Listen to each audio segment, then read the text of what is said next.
Welcome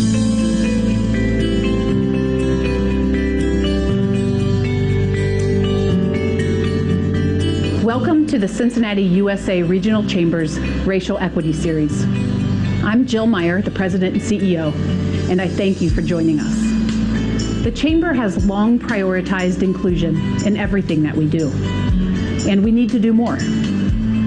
Last week, we issued our endorsement for the state of Ohio, Hamilton counties, and the city of Cincinnati's impending resolutions to declare racism a public health crisis.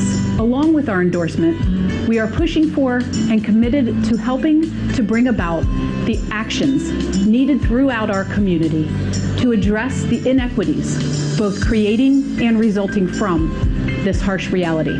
We also continue to prioritize our work already underway at the Chamber to address the insidious economic effects of racism. We continue to elevate and invest in the nationally leading work of our Minority Business Accelerator, our groundbreaking Workforce Innovation Center, and the array of programming in our Diverse by Design training and leadership offerings, like cultural competency for leaders.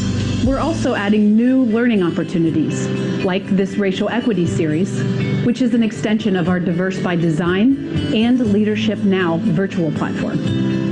These are strategies to reduce economic disparities that exist in our region as a result of racism. We see the stark current realities and understand the critical importance of creating inclusive workplaces, more minority-owned businesses, and more inclusive communities to help drive change. We believe that positive change is accelerated through education, tough discussions, courage, discomfort, and empathy. You do too. That's why you're here. Thank you for prioritizing your role in creating a more equitable Cincinnati region. We are grateful to BI3, Bethesda Inc.'s grant-making initiative to transform health, for sponsoring this series. And we're so happy that Bethesda Inc.'s president, Jill Miller, is here with us today. Thank you, Jill. Thanks, Jill. BI3, Bethesda Inc.'s grant-making initiative to transform health, is proud to partner with the Chamber to bring you this Racial Equity Series to equip members of our business community with a better understanding of structural racism and the role they can play to build more diverse, equitable, and inclusive workplaces and cultures. BI3 fuels collaborations and partnerships to disrupt the status quo and tackle the social, racial, and economic disparities to achieve equitable health outcomes. This is going to take strong leaders like you in all sectors to create change. But I believe in a day when every Cincinnatian has equal opportunity to achieve their highest level of health and well-being. And I want to personally thank you for coming on this journey with us.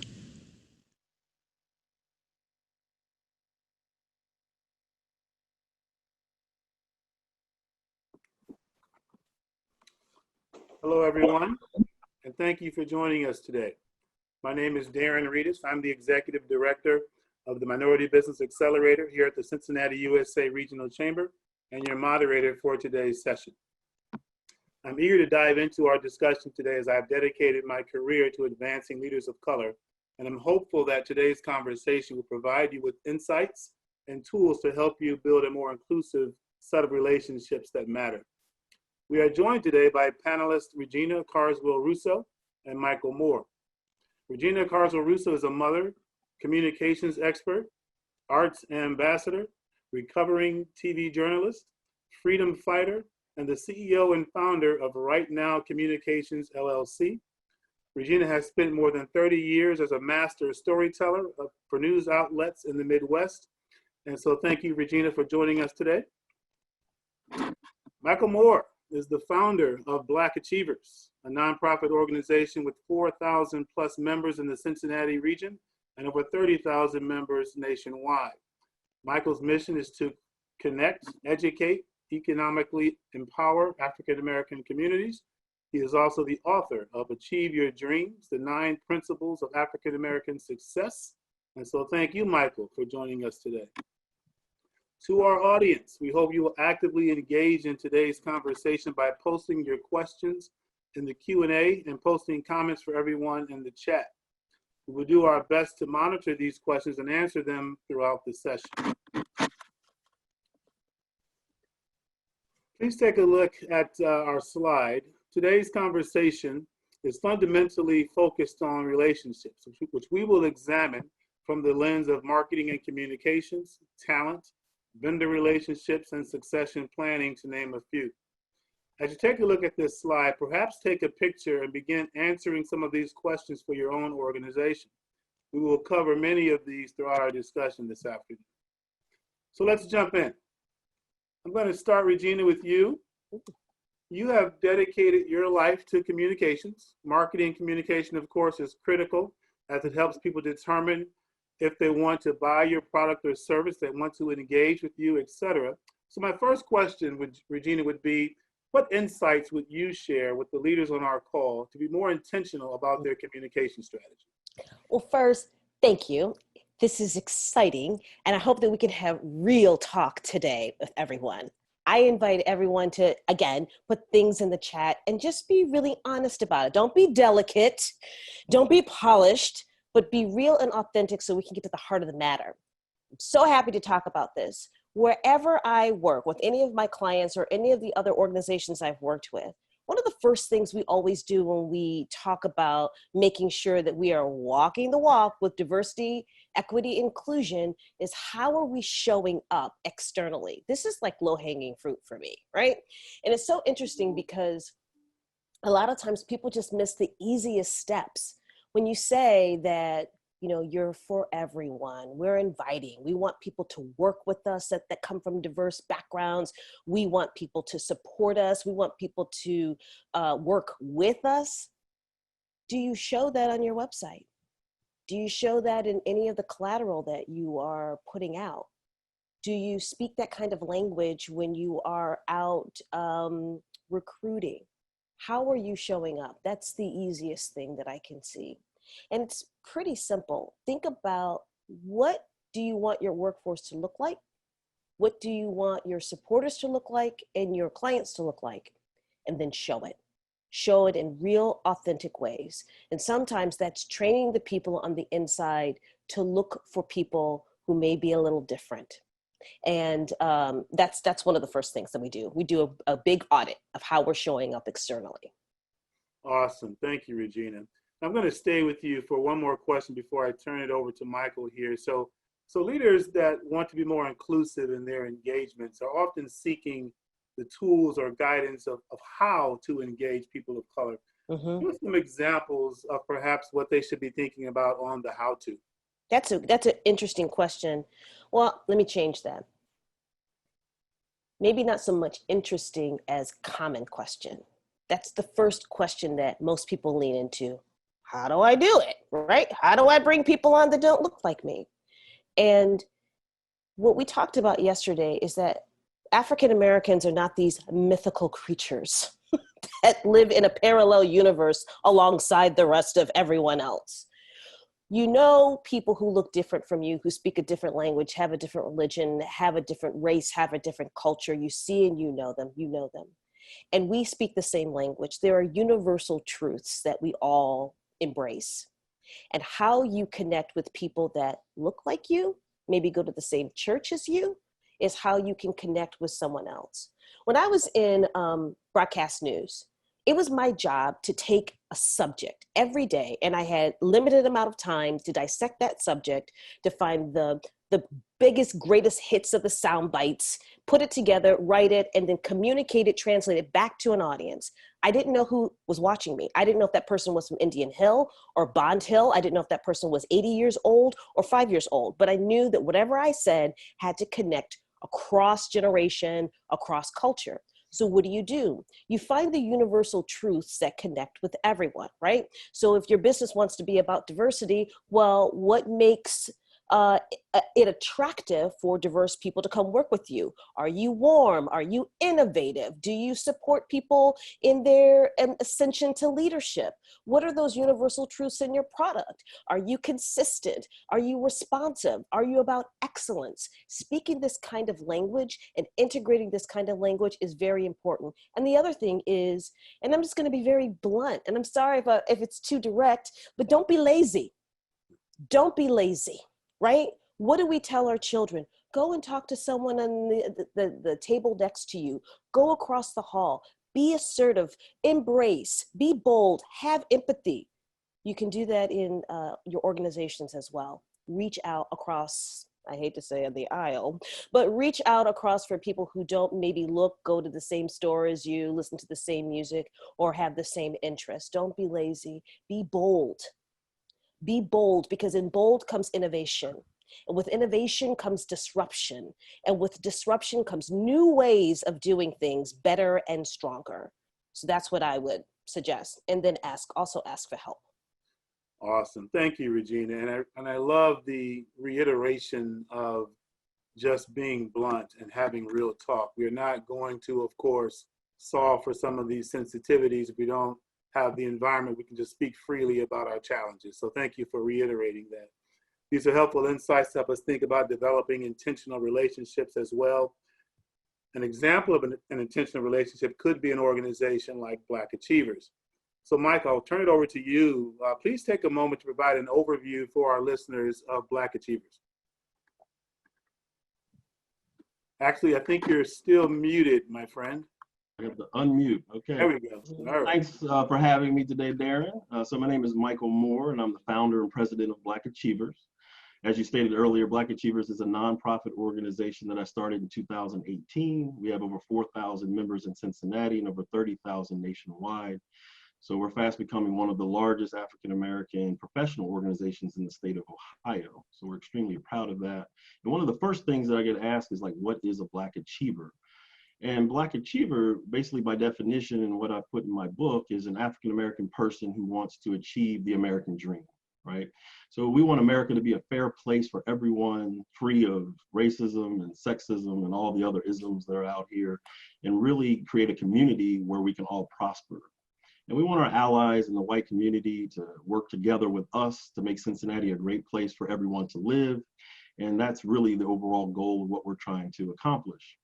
So our mission is to connect, educate, and economically empower African Americans. And I like to kind of break that down a little bit. And the connection piece is a culture in the African American community. A lot of us are isolated or feel isolated in our respective jobs and in corporate America and in different places. The feedback that we get a lot is that we feel like we're the only one in the room, or our opinions are not being taken seriously. We're having issues with microaggressions or issues not being able to navigate our careers the way we would like or get promoted in certain instances. And a lot of that we feel it is due to our race. So what we're trying to do is partner with allies in the white community to start to solve some of these problems and issues. And now with COVID, and then on top of COVID, it's disproportionately affecting the Black community. You have George Floyd and civil unrest, and you just have all of these issues that are basically overwhelming a lot of African American people. And the people that are part of our network, I mean, they're overwhelmingly saying that they need a support group. And that's basically what Black Achievers is for African American professionals. We're a support group that can say, hey, this is a safe space for you to be able to talk and to figure out solutions to the problems that you're having, and then also work with other institutions to help us basically start to achieve more. And then on the education piece, it's all about professional development, leadership development, and board development. We've been fortunate enough to serve as a pipeline for organizations already and have great success. We recently partnered with Jenny Berg, which is an amazing organization with the Leadership Council. We're connecting more African Americans through her BOLD program, which will help the community as well. Also partner with Megan Cummings at the Women's Fund, a Greater Cincinnati Foundation. They're doing an amazing thing with their program called Anointed for civil boards. As an African American professional, I can tell you that I've never been approached or know many details about elected or civil boards. So I think that's a great opportunity for us to to have African Americans participate, especially when these boards are making decisions about our communities that are 60% and 70% African American, but have very little board participation. And then we also have a very large, great partnership with Bill Tucker at Flywheel. This is an incubator, and it's a very exciting space for startups. A lot of millennials are starting businesses and want to know more about how to start a company, and Bill Tucker helps them. And over 40% of their constituents that they help are minority and women-owned businesses. And what they want is African Americans to be able to be in the pipeline for coaches.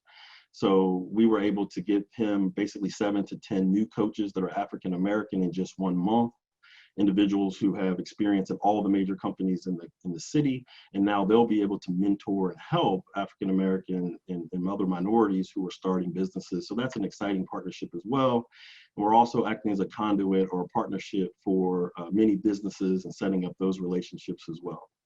And as far as like economic empowerment, we want to maximize African American career earnings. So obviously navigating one's career is not something that is taught in school. So we have to do peer-to-peer teaching so that we're not recreating the wheel every time. Also, there's a big push for African Americans to start to invest in our communities to help uplift Cincinnati. And we want philanthropy and starting to get more African Americans involved in that. And ultimately, the goal is just to close the wealth gap. So we have a huge wealth gap, as we've seen all the statistics, and Black Achievers is working to educate our people and to start to move in a direction where we are closing that wealth gap and working with other institutions to do that and other companies. So we believe by doing these things, we can make Cincinnati a mecca for Black talent, being able to retain talent here, making it a place that feels inclusive, really start to improve our image and really move in a direction in 2020 and 2021 that's just amazing for everyone involved in Cincinnati in general. Awesome. Thank you, Michael. I want to go a tad further with you, and you've shared a lot, which is terrific, about the organization itself, but share with our listeners why you started Black Achievers.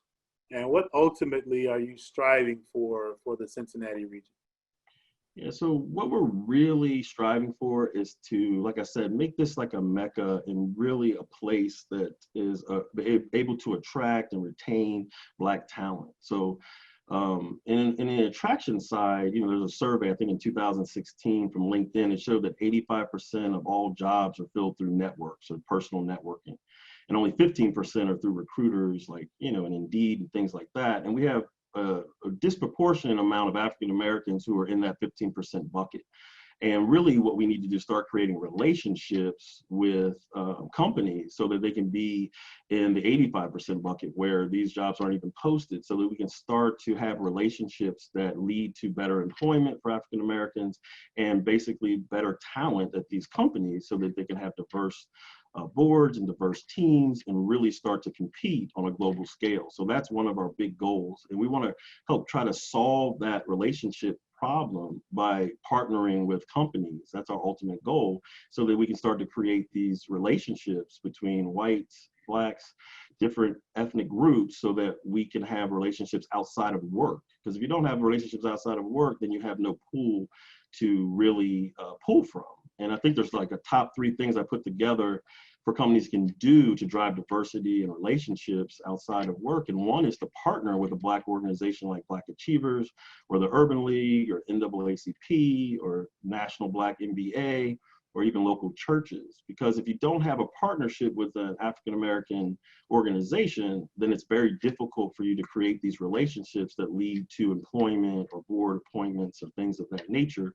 And you want to use those relationships to find common ground. That's how you start to create a situation where you start to hire people like, and trust. And that's a human condition.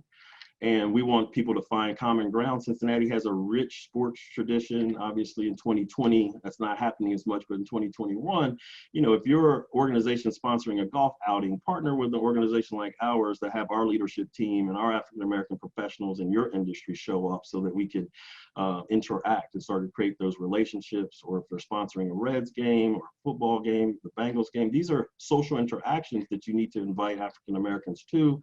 Black Achievers can serve as that resource. Also in the arts and the aeronaut, we have all of these amazing things in Cincinnati, but we don't want these experiences to continue to be segregated. We need to integrate them, and really Black Achievers can bring that opportunity to companies and organizations.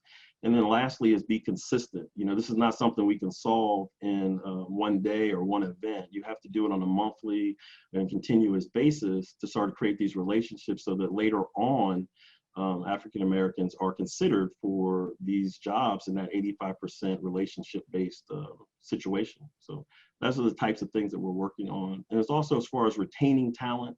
You know, one of the big things that we hear, 25% of our members are not born and raised here. So I was born and raised in Cincinnati. I went to Elder High School. I'm a West Sider. You know, I have a long history in the community, and I have a lot of resources that I can tap into. But if you come from Atlanta or Chicago and you've been recruited by one of our big companies, what happens is you feel isolated and you're like, hey, on the weekend, I'm gonna go back to Chicago, or I'm going back to Atlanta. And we don't want that. You know, in order to retain this talent here, we have to create a community, citywide, that African Americans can tap into. And that's what Black Achievers can do. So it helps people from everything from finding a life partner to finding out where to send their kids to school, or what types of activities that they can do, and really have this rich ecosystem that's missing from Cincinnati. And that's what Black Achievers brings to the table.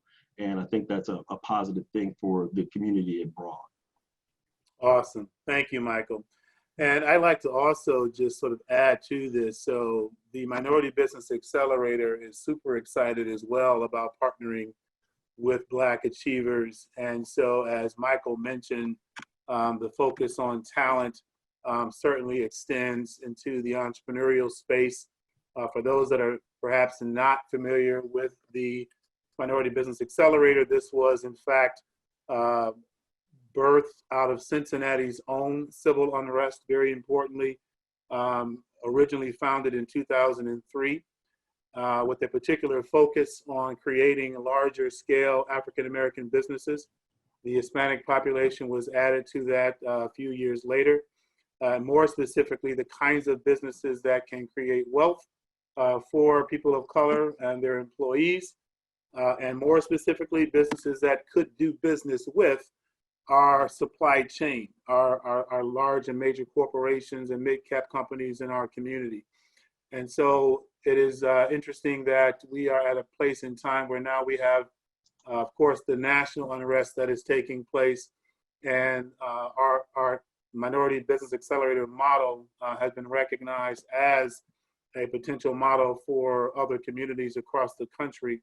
While we know we certainly have a lot more work to do, we have a lot to be proud of with respect to the progress that has been made.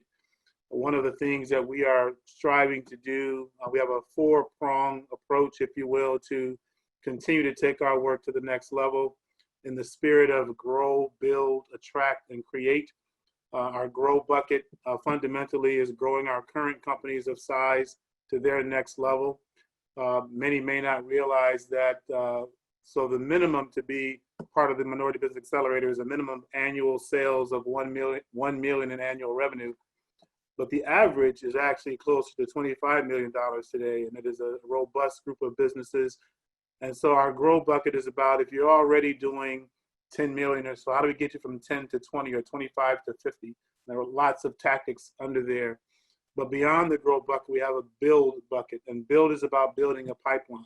This is a collaboration with the Cincinnati Minority Business Collaborative, a host of other minority serving groups in town, trying to identify at least 10 emerging minority firms annually, or 50 over the next 5 years, we believe have high growth potential, but under $1 million in revenue today. We have an attract bucket. So I work with Ready Cincinnati here in town to attract larger scale minority firms into our community in gaps where we don't have them presently. And then finally, which we'll also talk about more this afternoon as well, is creating minority firms through the acquisition of non-minority firms, if you will, or mainstream businesses with no succession plan, no kids in the company interested in taking it over, how can we help to identify credible minority buyers to acquire mainstream companies of size and create firms through acquisition. And so we're super excited about that as well. And so given that we know that the typical entrepreneurial path for many is to first start in corporate America, learn some skills and trade, and then spin out and run or launch your own business.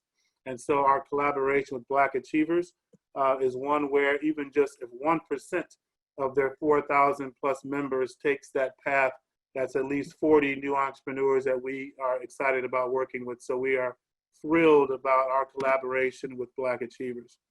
So Regina and Michael, back to you. Let's provide some specific tools to our listeners.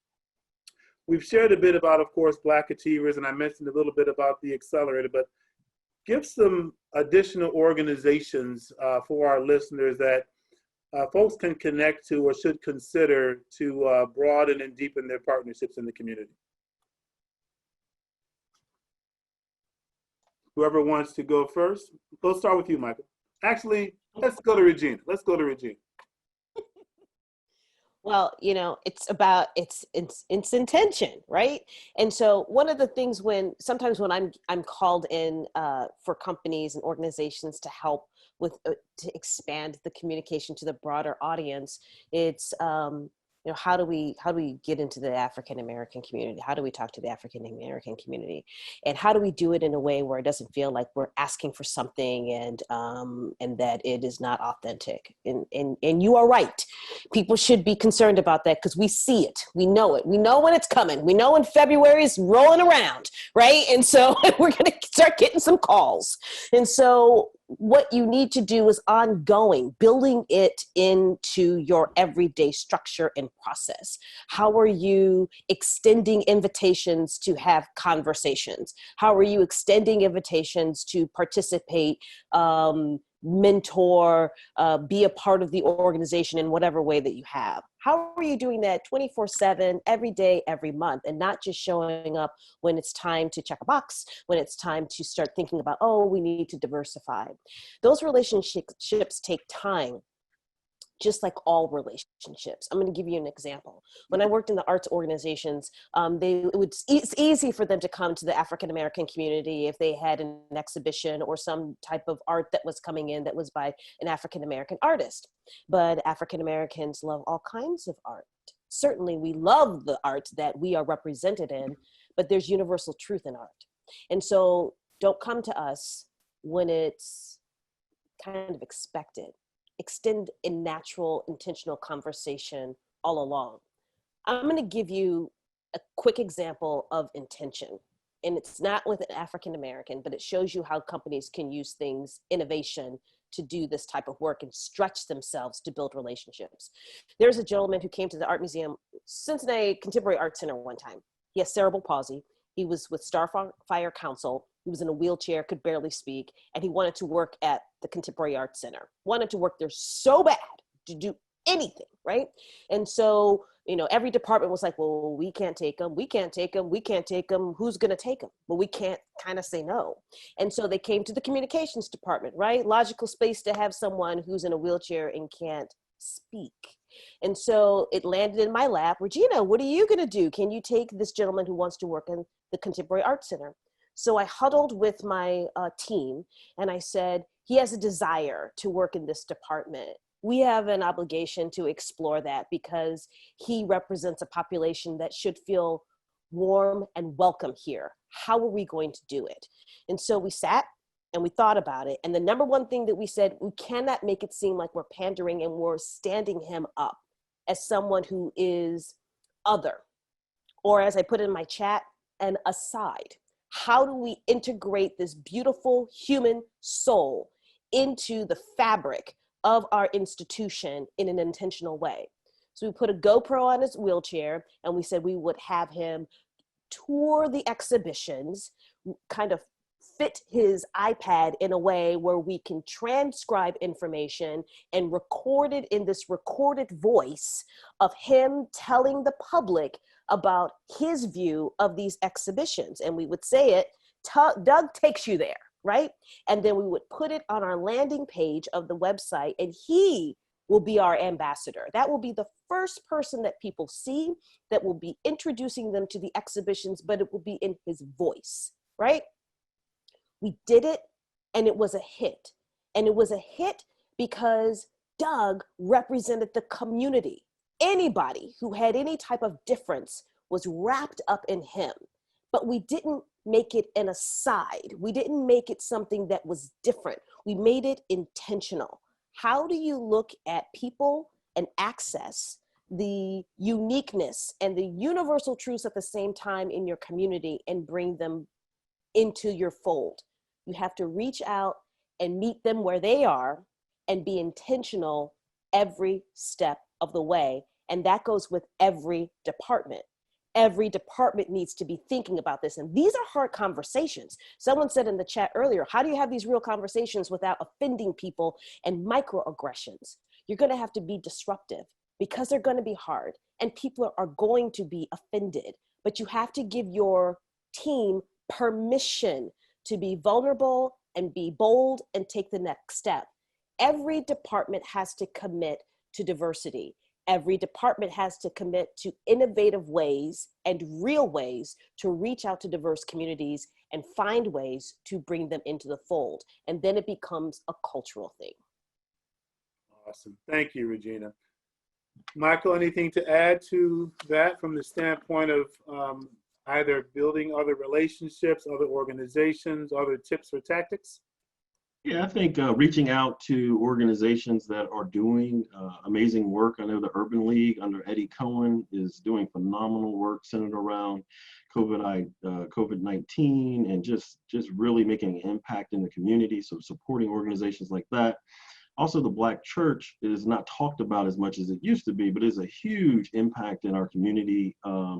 Collective Empowerment Group is in Cincinnati. That's an excellent organization people should reach out to because you definitely want the church community involved in anything that you do as far as diversity and inclusion.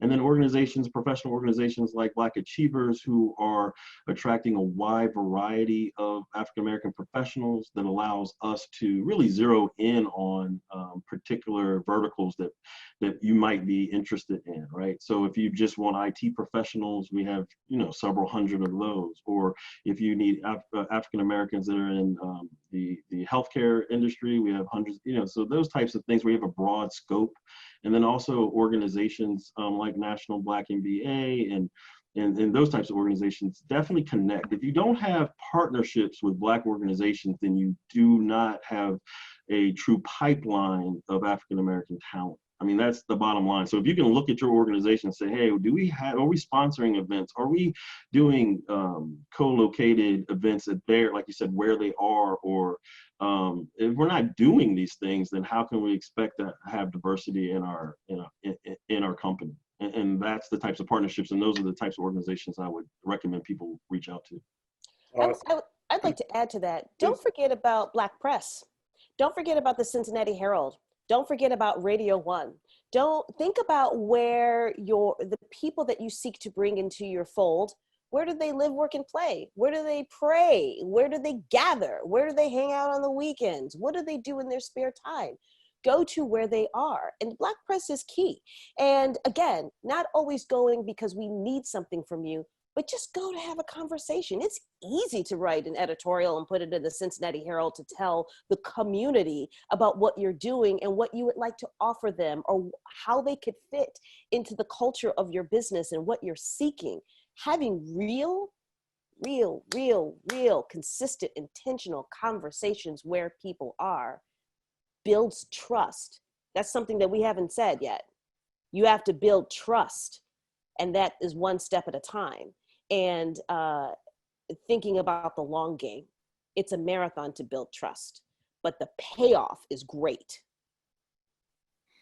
Thank you, Regina. And I'd like to also just build on a couple of points that both of you mentioned. And I think it's really important, just especially given the environment that we're in nationally. And for some, this will be review, perhaps not so much for others. And that is, we talk a lot about networks and ecosystems and things of that nature today. And often there's not the recognition and understanding that sadly, if you will, the darker part of our history with racial segregation literally spawned dual ecosystems. And so when we think about the reality of the separate but equal doctrine, and it frankly was not until 1954 with Brown versus the Board of Education that racial segregation was finally deemed unconstitutional. Prior to that point, it was constitutional law to have a separate but equal doctrine. So what did that do? That one literally spawned dual networks. And we have to also think about the recency of that. We're talking about our lifetime, 1954, the 50s, 60s, 70s, just the beginnings of trying to desegregate our landscape. I think about many of the organizations, for example, we talk about professional groups. Well, African-American physicians could not become part of the American Medical Association, so they created the National Medical Association. You literally have a African-American or Hispanic or Asian professional group in every discipline. The National Society of Black Engineers, you can go down the list. And so to Michael's point about partnering with professional groups, they are amazing talent networks. And quite frankly, we are very much in a place of still integrating our society in many respects, especially from an economic standpoint, a capital standpoint. So because of the very fabric of our nation sort of creating a dual ecosystems, if you will, reaching out to the minority organizations that have been mentioned and others to help bridge these gaps and bridge these divides. We talk about building trust and relationships. Well, like any other relationship, it starts with common ground. And there are so many aspects of common ground and just, I like to refer to them as irrelevant, but disconnected networks. And as you begin to make these connections, you'll find the relevancy and the common ground. It's amazing what relationships can then spin from there as we take these initial steps. So this piece about proactively and intentionally reaching out to appropriate and professional groups and networks is so vital, so vital. I'd like to spend a little bit of additional time on the vendor side just for a couple of minutes, and I'll just kind of touch on that briefly so we can open it up for questions from our listeners. One of the other aspects, of course, that we try to help our businesses with and our corporate partners is who they do business with. And so whether that is, of course, within the direct supply chain or consultants and legal services and marketing and communications like Regina and others. And so this too, in the spirit of real talk, has to be an intentional and bold step, because we all are products of habit, creatures of habit.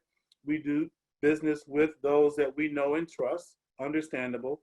So inclusion, almost by definition, requires building new relationships. And so it also requires some risk taking when you're talking about bringing on new vendors. And so we try to bridge some of that gap by creating some of these relationships, if you will, or being this bridge. But we can do all of our necessary work in helping to make sure minority and women entrepreneurs are as prepared as they possibly can be. But ultimately, a decision has to be made to do business with. And so that is really where the relationship building has to take place. At some point, folks just have to take a chance with some new vendors by women and people of color. So if there's anything that both Regina or Michael want to add to any of that narrative, please do so. I think you're on mute. There you go. I will just start off with saying, if you want the same results, you keep doing the same thing over and over again, right? And innovation takes time, and disruption is uncomfortable. But if you want, and really, it's a kind of a bottom line thing. You really can't afford not to if you want to survive and move forward. So if not now, when? And it's not going to be it's not going to be utopia, right? There's going to be some bumps along the way, as there always will be. But the beauty of it is that you get to grow together. And so that's what I would say to that. That if you want to have the same results, keep doing the things the same way. But you'll eventually get over to where you need to be because of where we are all heading and where the country is growing, what our demographics are looking like, what the public is thirsty for, and they want diversity. They need diversity. I don't know how many people on this chat right now who instinctively, if you're African American, Hispanic, a person of color, will you shop? Will you do business with someone, some organization? If you see ads, if you see websites, if you see Facebook, and you never see yourself, will you want to work with that company? Will you want to do business with that company? And so if you're in a company that holds on to antiquated ways of doing business, just kind of take an audit and take a look and see if it's the diversity that is out in the public that is thirsting for that. Because diversity, one of my wonderful mentors, Jerry Kaplan from LPK, said diversity is not just what you see, it's what you don't see as well. So the beauty of when you bring people in that immediately you know there's diversity of their background, how they look, how they pray, you know that they have different experiences. That's going to bring a richness and an innovation to your company. Excellent. Excellent. Thank you, Regina.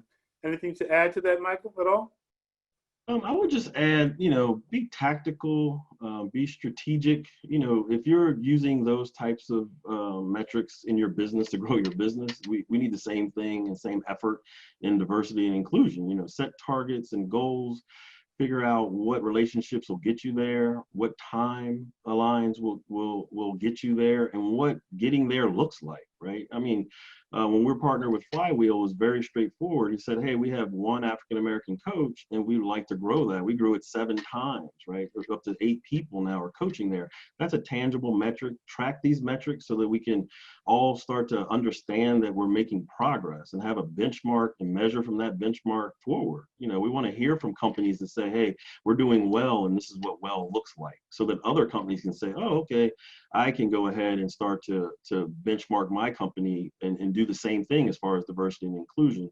And I think that will start to help move the needle forward. I think right now, a lot of the conversations are very ambiguous without tangible metrics behind them. And we can help start to develop those, and then we'll start to see improvements. Excellent. Excellent. Let's try to take a few questions from our listeners here. So if I can lean on my colleague, Amy Thompson, are there any questions that we perhaps can begin to address as a group?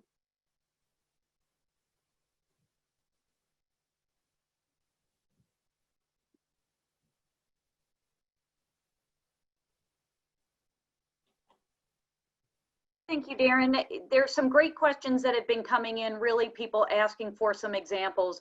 And Regina, I know you answered this in the chat, but perhaps you could jump in a little bit more about some companies that are providing some good examples that people should really look to. Mm-hmm. I will tell you, first as a nonprofit and an arts institution. And I say that with this disclosure that I worked at the Art Museum years ago, right? And at that time, under the former director, they were kind of beginning this evolution of really trying to opening the doors wider at the Art Museum of making people feel welcome and comfortable in the halls of it, right? So we were doing some really great work of making sure we were showing up, that we were capturing the diversity, and we were making intentional relationships with groups. We were inviting the links in, we were inviting the NAACP. We had this one reception one night with all of the chambers to come in and just enjoy, right? Just enjoy and have a conversation, getting used to being in there, being used to being invited with no angle, right? And it has really grown. If you look at the response that the Art Museum has had since this revolution has started in May, this racial revolution that has started, The conversations that they are having on Facebook and Instagram is remarkable because it is not pandering. It is honest.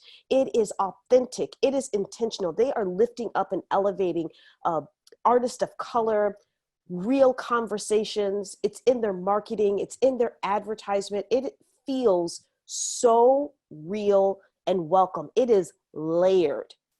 Cameron Kitchen is awesome. He's my hero and I love him. And I think that you should look at the model that he has used because it has worked over time of integrating this in the language of the art museum. I also like Kroger. I'm sorry, I'm not trying to, cherry pick because there's so many in Cincinnati.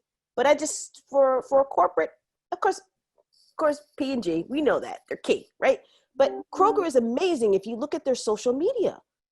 Who are they putting up?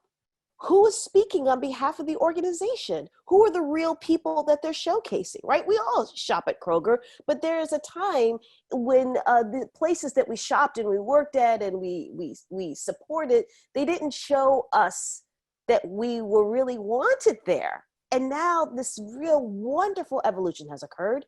And Kroger is only one of the many corporations that I have seen that is doing an excellent job of showing up externally.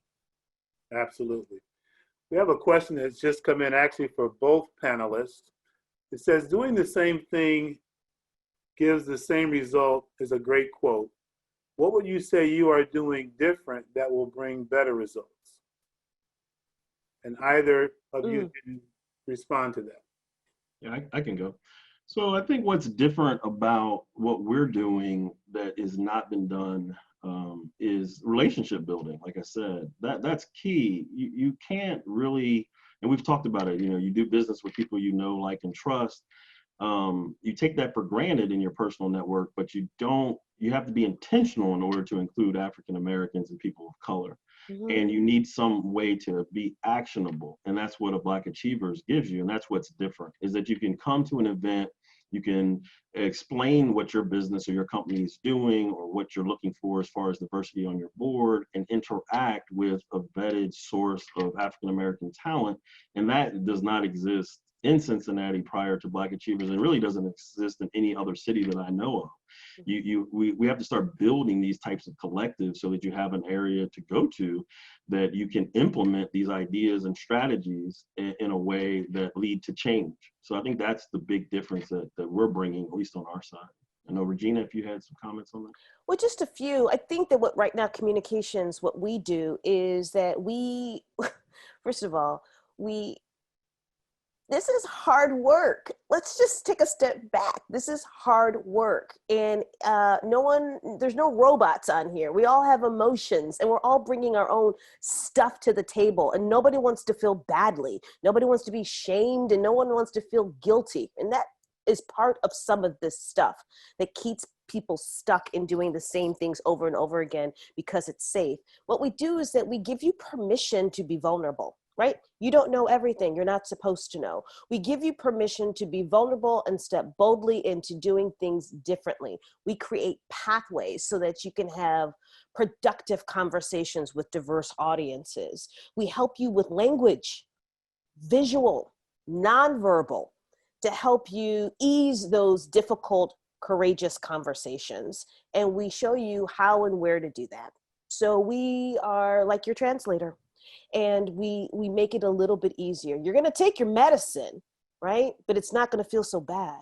And you're going to be better for it. So we help you do the hard work. So it's empowering. Excellent. I'd like to add a real quick piece that takes it up a level from the standpoint of the region. And we talk about the business competitiveness and some of the business case for inclusion, which is also rooted in relationships. Now that, of course, it is more commonly understood that our nation is becoming increasingly more diverse, depending on the projection that one looks at. This will be a minority nation, if you will, in the next 15, 20 years.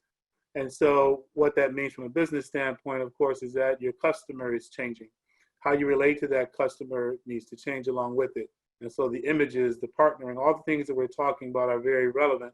And so we have these same sorts of discussions, if you will, at a regional level from the standpoint of the more that our region as a whole, from small business to large business, is practicing these inclusive behaviors, then we create an environment where people of color, people from all walks of life, view our region as a place of opportunity for all citizens.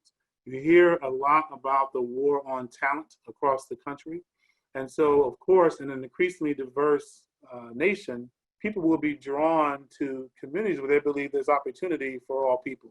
So the more we can aggregate and combine and partner on these sorts of activities, we all win.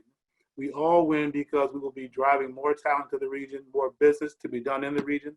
Many major corporations are making their relocation decisions based on how inclusive a community is. And so it goes on and on and on from an economic ripple effect standpoint. And so these are fantastic suggestions in terms of starting points to begin to intentionally build out your relationships. And I would just kind of have us think back again to when I say relevant, because there's so many relevant but disconnected networks. And so the more you engage with the relevancy of your business, and we can help you with who those organizations are, who those leaders are, you will be amazed at the synergies, like any other common ground and any other common bond.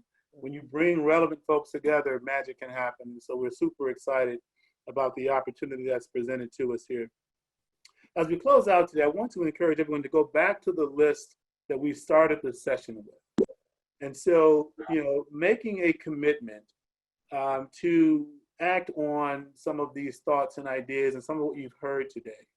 In the chat, please share with us a relationship perhaps that you may start with. Will you focus on hiring, your vendors, your marketing, etc.? Please do share with us how you're thinking of getting started. And certainly as a follow-up to today, we would love to be able to continue this dialogue, because it's in the practical application of what we're talking about is where the magic, so to speak, can really begin to take place. I want to remind everyone just about, again, the value of long-term relationships. We spoke briefly about the succession planning piece. We'll have much more information coming out in that regard. But I will tell you that as we have had more and more discussion with, if you will, just mainstream business owners that are approaching retirement age, their kids have gone on to do other things and had not really considered the power of potentially selling their business to a minority entrepreneur and the economic ripple effect that it stands to take place there. We see so many examples of minority businesses that disproportionately hire, of course, people of color. And so the more business entities that we have of size, you will certainly see that play out as well. And so the legacy that individuals can create for themselves by, selling their business, if you will, to the right minority buyer, the ripple effect of that can be, frankly, incredible. So there's so much more happening in that regard that we'll certainly follow up on in future discussions. But I want to just take a moment here just to thank once again Regina and Michael for this insightful conversation. We truly hope this dialogue has sparked some interest and curiosity to use the tools that we've talked about, relationships, networks, etc. These are very real things, if you will, that can take place, and it starts with the first step, which is a decision. And so, as Regina mentioned several times, this is not easy, and we're not in any way making any claim that it is an easy task, but it's certainly one that is doable and critical at this time. I'd like to now turn it over briefly here to Cincinnati USA Regional Chamber's Senior Director of Sales and Engagement, Beth McNeil. Beth? Thank you, Darrin, for a great job moderating, and what a terrific discussion with Regina and Michael. Thank you all for sharing your time, your talents, your treasures, and keeping the conversation real, and a lot of great resources that have been shared. A special thank you also to our sponsor for this series, BI3, Bethesda Inc.'s grant-making initiative to transform health. And I'd like to note that virtual programming like this one is one of the many benefits of Chamber membership. Virtual programming at the Chamber, like this series, will be available for members at no cost, and others will be welcomed at a nominal fee. I'd like to share 2 updates on things happening at the Chamber. First, applications are being accepted for Building Cultural Competence, a program for leaders. This is a program that will allow you to go deeper with some of the content that you heard today, and you'll be hearing in the Racial Equity Series, and applications for that program are due August 21st. Second, we've launched a membership campaign with a variety of incentives and benefits. One incentive is the opportunity to give the gift of business. Companies or individuals are able to gift a membership to a small MBE with between 1 and 20 employees for only $400, and that membership will be good through December 2021. So as you think about ways to get involved and connected, like you heard today, making a difference going forward, please consider the gift of membership for an MBE. Additionally, I'd like to note members have access to a wide range of cost savings programs provided by our 11 partners like Shakely, Humana, and Office Depot, just to name a couple. Members have used our group buying power benefits to save nearly $22 million on everyday expenses. So please check out our website for information on those incentives. And if you're interested in learning more about becoming a member or maximizing your membership benefits, please reach out to Monty Taylor, who's the Chamber's membership development rep, and you can reach Monty at 513-686-2945 or email him at mtaylor@cincinnatiChamber.com. Thank you again from everyone at the Cincinnati USA Regional Chamber. We hope that you'll tune in for the rest of the series. And as you log off today, please remember to wear a mask, stay connected, and be encouraged. Use what you learned today to make a difference in our community. Thank you, everyone. Thank you, Beth. And so as we sort of sign off here, we have maybe 2 minutes. So maybe in that time, a minute each. Regina and Michael, any just words of wisdom as we wrap up? Michael, you can go first. Well, thank you, Regina. Words of wisdom would be just be intentional, as we've discussed. And like you said, this is not an easy problem.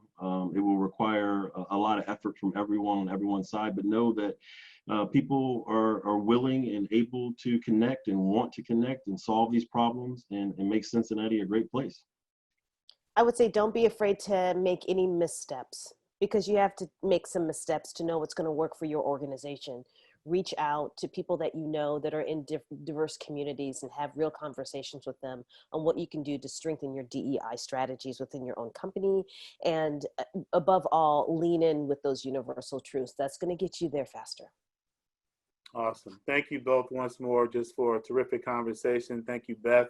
And thank you all for listening this afternoon. We really do appreciate you tuning in.